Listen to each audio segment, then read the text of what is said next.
Hello বন্ধুরা, সবাই কেমন আছেন? আশা করছি সবাই ভালো আছেন, ভালো থাকবেন। বন্ধুরা, আজকে কুকিং উইথ সুনিতার চ্যানেলে যেখানে দেখছেন ঝিঙে আলু টমেটো আছে, আর এখানে চিংড়ি মাছ আছে, ধুয়ে রেখেছি। এবারে নুন হলুদ মাখাবো। তো তারপরে ঝিঙে আলু দিয়ে চিংড়ি মাছের তরকারি করব। তো কিভাবে করছি সেটা দেখবেন। তো ঠিক আছে, আমি ওই চিংড়ি মাছের মধ্যে নুন হলুদ দিয়ে দিচ্ছি।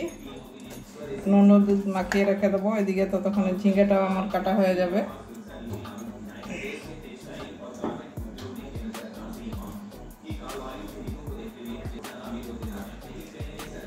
নুন হলুদ মাখিয়ে রেখে দিচ্ছি। আর ততক্ষণে আমি সবজিগুলো সব কেটে নেব। তো ফিরে আসছি রান্নায়, দেখতে থাকুন। ঝিঙেগুলো আগে এই দু সাইডটা ছুরি দিয়ে এভাবে কেটে নিচ্ছি, আর তারপরে টেস্ট করে নেব। অনেক সময় তিতা পড়ে যায়, তো এভাবে সবকটা ঝিঙে এভাবে কেটে ছোলার মেশিন দিয়ে ছুলে নেব। ছুলনি দিয়ে মেশিন বলছি, এত কচি ঝিঙেটা যে ভেঙেও গেল। তো কচি আছে ঝিঙেটা একদম। প্রত্যেকটা ঝিঙেকে টেস্ট করে নেব তিতা আছে নাকি, এগুলো সাইড করে নিচ্ছি। আর এই যে আমার ছুলনি আছে, এই ছুলনি দিয়ে ছুলে নেব। খুব সুন্দর ছোলা হয় এই ছুলনি দিয়ে।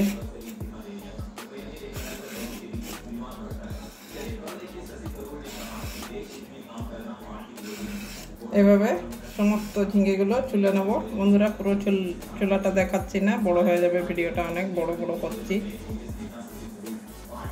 এখন বন্ধুরা, ঝিঙেগুলো এই যে এইভাবে কেটে নিয়েছি, মাঝখানে চিরিয়ে দিয়েছি। এবারে হলুদ দিয়ে দিচ্ছি পরিমাণ মতো, 1 চামচ 1.5 চামচ মতো ধনে গুঁড়ো দিয়ে দিলাম। জিরে গুঁড়ো দিচ্ছি 1 চামচ।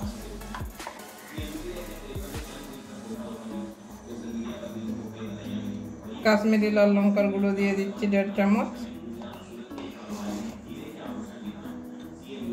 নুন দিয়ে দেবো একটু।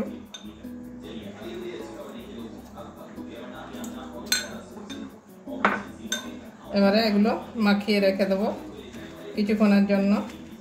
আলুটা কেটেছি, আলু আগে ভেজে নেব, ততক্ষণ এটা মাখিয়ে রেখে দেবো।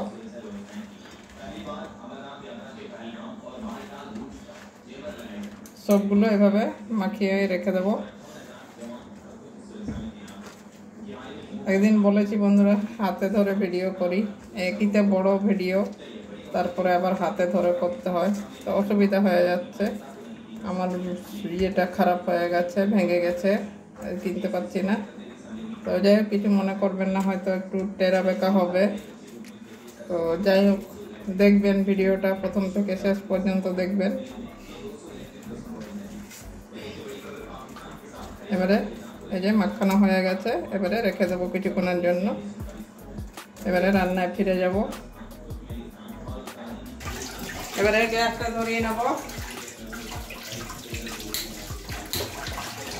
কড়াইটাও বসিয়ে দিচ্ছি।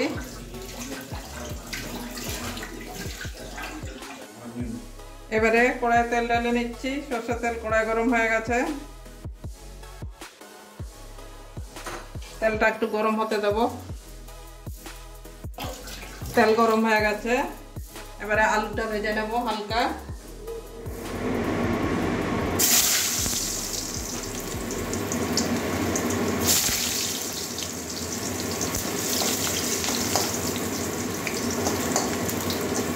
হালকা একটু ভেজে নেবো, লাল হওয়া পর্যন্ত, খুব বেশিও ভাজবো না।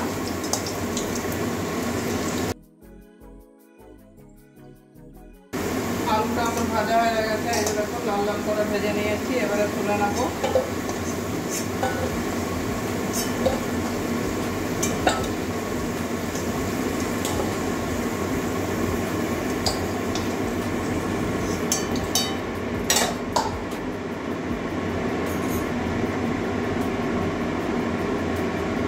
এবারে গোটা গোটা জিরা একটু ফোড়নে দিয়ে দিচ্ছি, 7 চামচ মতো হাতে করে দিয়ে দিচ্ছি।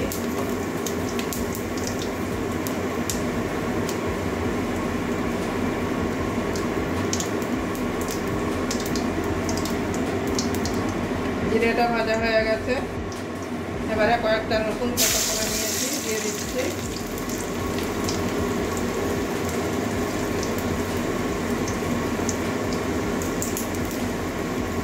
তেজপাতা একটা ছিঁড়ে দিয়ে দিচ্ছি।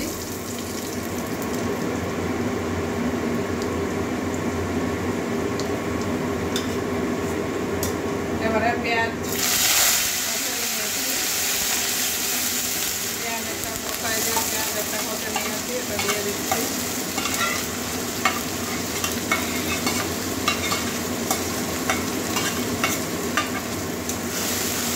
এটা একটু লাল লাল করে ভেজে নেবো কাঁচা গন্ধ যাওয়া পর্যন্ত।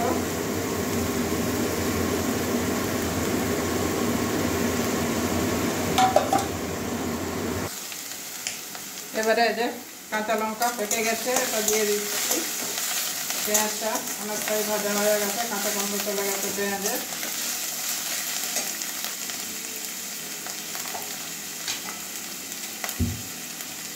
এবারে আদা রসুনের পেস্ট দিয়ে দিচ্ছি।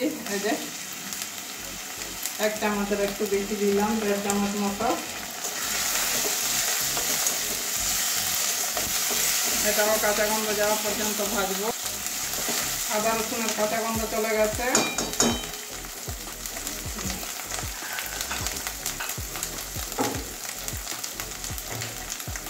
এবারে টমেটো কুচিটা দিয়ে দিচ্ছি।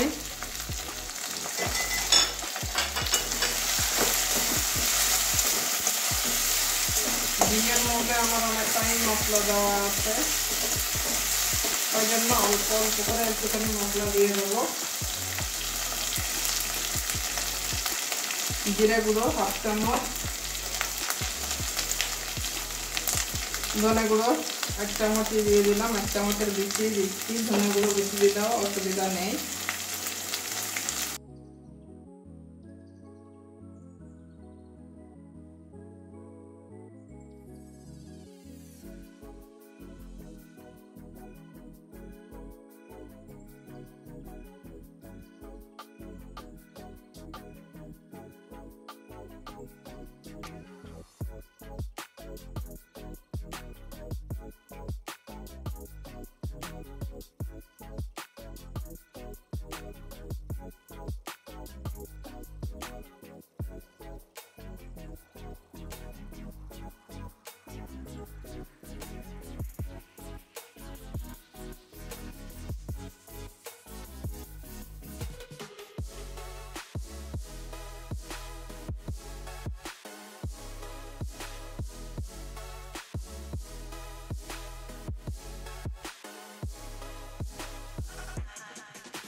বন্ধুরা এবারে মশলাটা কষানো হয়ে গেছে অনেকটাই। এবারে একটু চিনি দিয়ে দিচ্ছি। যদিও ঝিঙে একটু মিষ্টি মিষ্টি হয়, তাও টমেটোটা অনেক বড় দিয়েছি, ওই জন্য বড় টমেটো দিয়েছি, ওই জন্য একটু ঝিঙেটা চিনিটা দিয়ে দিলাম, তরকারিটা যাতে ব্যালেন্সটা ঠিক থাকে।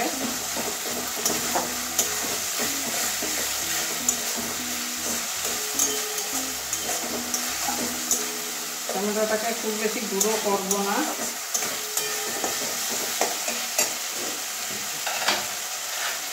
এবারে এই যে চিংড়ি মাছ কটা দিয়ে দেবো। চিংড়ি মাছগুলো আমি খুব একটা ভাজি না, এর আগেও আপনাদেরকে দেখিয়েছি। এবারে মশলার সঙ্গে এগুলোকে কষিয়ে নেব ভালো করে।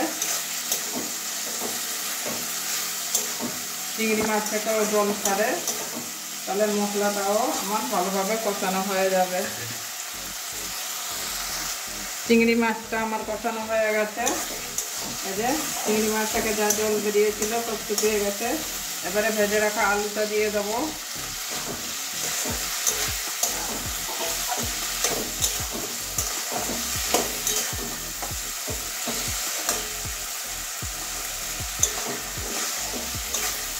এটাও কষানো হয়ে গেছে।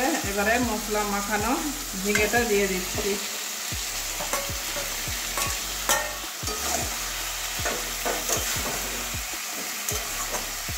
এবারে 2-3 মিনিট ভালো করে কষিয়ে নেব।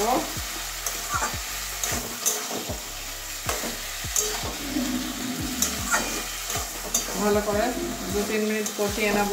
তারপরে ঝিঙে থেকে জল ছাড়বে, অল্প একটু জল দেবো, বেশি জল দেবো না। এটা একটু মাখা মাখা তরকারি করলেই ভালো লাগে।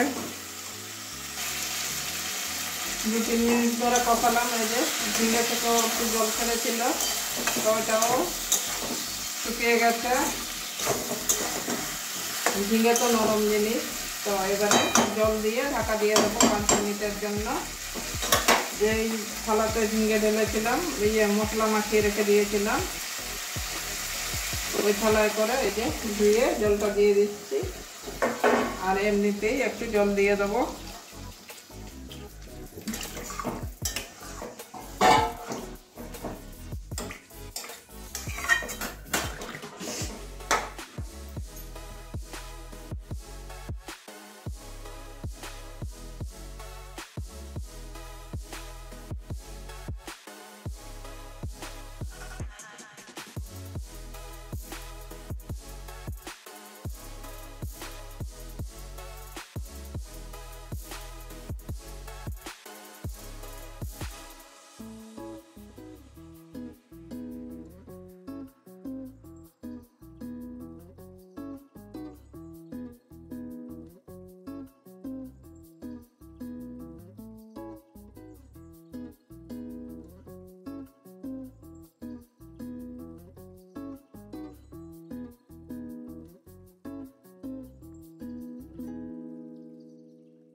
এবারে 5 মিনিট পরে চলে এসেছি বন্ধুরা।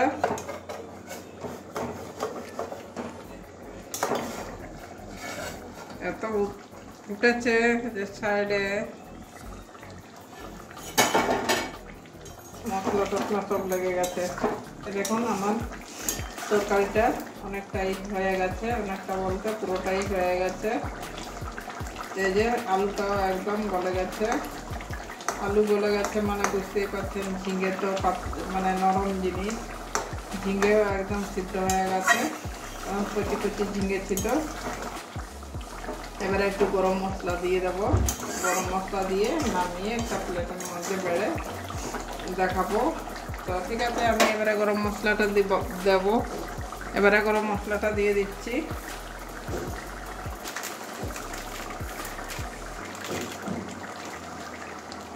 বেশি দেবো না, অল্প করে গরম মশলাটা দিচ্ছি। প্যাকেট থেকেই ঢেলে দিলাম। তো ভাত দিয়ে খাবো, তো ওই জন্য একটু ঝোল ঝোল করে রাখলাম। ভাত রুটি দুটোর সঙ্গেই যাবে, ভাত রুটি লুচি পরোটা সব কিছুর সঙ্গেই যাবে। ঝিঙেগুলোর কোনো কিছুই বোঝা যাচ্ছে না, সব ঝিঙেগুলো নরম হয়ে গেছে। আর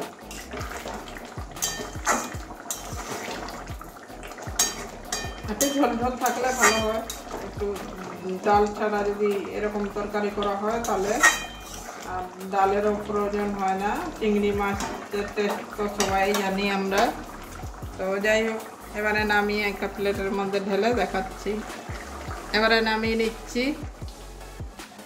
হ্যালো বন্ধুরা, আমার আবারও হ্যালো করছি। যে আমার চিংড়ি মাছ, ঝিঙে আলু দিয়ে চিংড়ি মাছের তরকারি একদম কমপ্লিট হয়েছে। দেখুন কত সুন্দর লাগছে। আপনারা অবশ্যই একদিন এইভাবে বাড়িতে বানাবেন আর বাড়ির সবাইকে খাওয়াবেন। তো আগে রান্না করে খেয়ে দেখবেন, তারপরে আমাকে কমেন্ট করবেন যে ভালো হয় কি ভালো হয় না।